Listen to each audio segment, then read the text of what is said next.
Top 1. Une maison très effrayante, le Lamp Mansion à Saint-Louis, qui est connu pour être l'un des endroits les plus hantés d'Amérique en raison d'une histoire tragique. La maison de 33 pièces a été construite dans les années 1860 par William Lamp, un propriétaire de brasserie prospère qui a fini par se suicider en 1904, après la mort des plus jeunes de ses 4 fils, Frédéric. Quelques années plus tard, sa femme est également décédée d'un cancer dans la maison. Puis, en 1922, William Lamp Jr. s'est tiré une balle dans la même pièce que William Sr. s'est suicidé. Comme si ce n'était pas assez de tragédie pour un endroit, en 1949, Charles Lamp, le troisième fils de William, a tiré sur son chien dans le sous-sol de la maison, puis s'est suicidé dans sa chambre. Cette même année, la maison a été vendue et transformée en pension, où les rapports de hantise ont commencé. Selon Destination America, des témoins ont éprouvé des sensations de brûlure et des portes qui claquent. Aujourd'hui, le Lamp Mansion est un restaurant et une auberge qui organise également des événements. Le dimanche soir, l'auberge organise un dîner mystère de meurtre.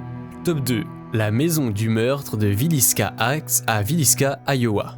Le 10 juin 1912, Josiah et Sarah Moore ont été matraqués à mort à l'intérieur de leur maison à Villisca, Iowa. Leurs 4 enfants et 2 amis qui passaient la nuit ont également été tués. Et à ce jour, le crime reste un mystère. Leur maison est considérée comme l'un des endroits les plus hantés du pays. Et les clients y sont attirés. Les gens paient même $400 pour y rester une nuit. Les visites ont été interrompues par des voix d'enfants, des lampes qui tombent, des échelles mobiles et des objets volants, indique le site web de Villisca Heights Murder House. Et en 2014, un enquêteur paranormal s'est poignardé après avoir passé la nuit.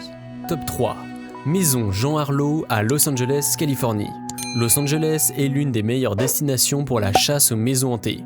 Et cette maison de style bavarois à Beverly Hills a une histoire particulièrement horrible. En 1932, elle abritait l'actrice emblématique Jean Harlow et son mari violent, Paul Bern, qui se sont tirés une balle dans la tête alors qu'ils se tenaient devant le miroir. Le majordome l'a découvert et appelé MGM au lieu de la police. Il y avait donc des tonnes de rumeurs selon lesquelles ce n'était pas vraiment un suicide. Beaucoup soupçonnaient l'ex-petit ami de Bern. Un soupçon exacerbé par son saut d'un bateau et sa mort quelques jours plus tard. Jean a déménagé après sa mort, mais est décédé quelques années plus tard à l'âge de 26 ans. Mais attendez, ça devient plus effrayant. En 1963, le célèbre coiffeur Jay Sebring a acheté la maison et y a vécu avec sa petite amie Sharon Tate, jusqu'à ce qu'elle le quitte pour Roman Polanski. Ils étaient toujours amis et restèrent jusqu'à ce qu'ils soient tous les deux assassinés par la secte de Charles Manson. Tate avait le même âge que Harlow lorsqu'elle est décédée. Mais revenons à l'époque où le couple vivait à Harlow House. Tate a raconté à plusieurs amis des événements effrayants à la maison et l'a même mentionné dans des interviews.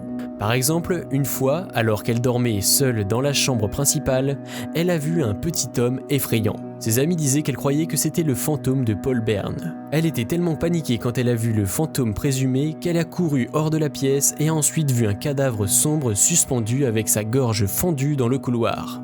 Top 4. Plantation de myrte à San Francisville, Louisiane.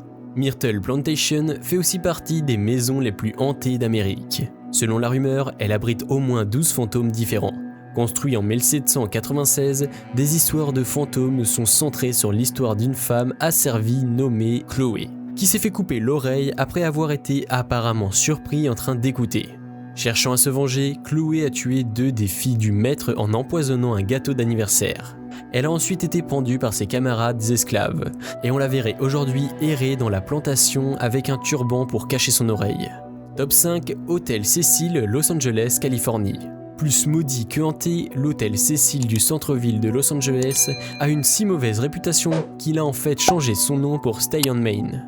Si vous êtes un vrai super fan de crime et de paranormal, vous en avez probablement déjà entendu parler. Où commencer ? Tant de mauvaises choses se sont produites ici. Il y a littéralement une page Wikipédia entière consacrée à son histoire violente. Le premier décès par suicide enregistré est en 1931, suivi d'une longue série de décès similaires en 1932, 1934, 1937, 1938, 1939 et 1940. À un moment donné dans les années 30, un homme a été épinglé au mur extérieur par un camion. Une femme a assassiné son nouveau-né dans le bâtiment en 1944, et le schéma des suicides s'est poursuivi jusqu'à dans les années 60. En 1962, une femme a sauté de la fenêtre du 9e étage et atterri sur un piéton, les tuant tous les deux. Il convient de noter que 2 des femmes décédées par suicide ont apparemment sauté pendant que leur mari dormait dans la pièce. En 1964, la locataire Goldie Osgood a été brutalement assassinée, un crime qui n'a pas été résolu. Ensuite, dans les années 80, le tristement célèbre meurtre en série Richard Ramirez, le Night Stalker, est resté à l'hôtel et dans les années 1990, le tueur en série autrichien Jack Unterweger y a vécu. D'autres choses étranges ont continué à se produire, mais la plus étrange est certainement la disparition et la mort d'Elise Lam, une voyageuse de 21 ans. Quelques semaines après la disparition de Lam, son corps a été découvert dans le réservoir d'eau du toit après que des visiteurs et des locataires se soient plaints d'un goût étrange. Plus tard, ils ont trouvé des images étranges d'elle dans l'ascenseur de la nuit de sa disparition. Il est difficile de comprendre ce qu'elle a fait. On dirait qu'elle joue à cache-cache avec quelqu'un à l'extérieur de l'ascenseur, ou qu'elle a peur et qu'elle tente de se cacher de quelqu'un.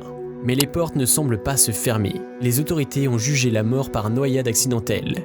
Mais comme vous avez besoin d'une clé pour accéder au toit, beaucoup suspectent un acte criminel.